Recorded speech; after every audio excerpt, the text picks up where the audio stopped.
Hello friends, আজকে আমরা আলোচনা করব কারুর কোনো কিছু হবার সম্ভাবনা আছে বা কারুর কোনো কিছু করার বা থাকার বা হবার সম্ভাবনা আছে। এর জন্য আমরা যে ইংলিশ ফ্রেজটি ইউজ করবো সেটি হচ্ছে likely to.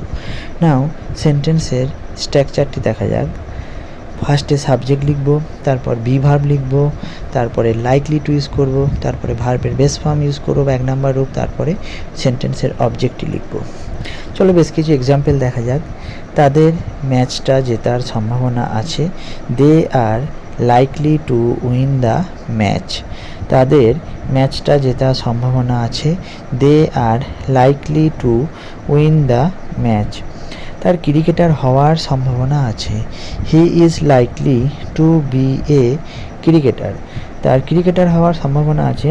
He is likely to be a cricketer. He is likely to be a cricketer. টিনার একটি আইফোন থাকার সম্ভাবনা আছে। Tina is likely to have an iPhone. টিনার একটি আইফোন থাকার সম্ভাবনা আছে।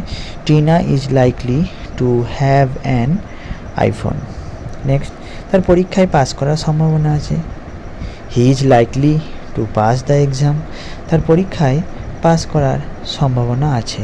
He is likely to pass the exam.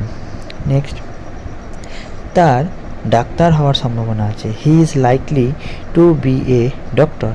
তার ডাক্তার হওয়ার সম্ভাবনা আছে। He is likely to be a doctor. Friends, তোমাদের যদি ভিডিওটি ভালো লাগে তোমরা অবশ্যই আমার চ্যানেলটিকে সাবস্ক্রাইব করতে ভুলবে না। সবাইকে অসংখ্য ধন্যবাদ ভিডিওটি দেখা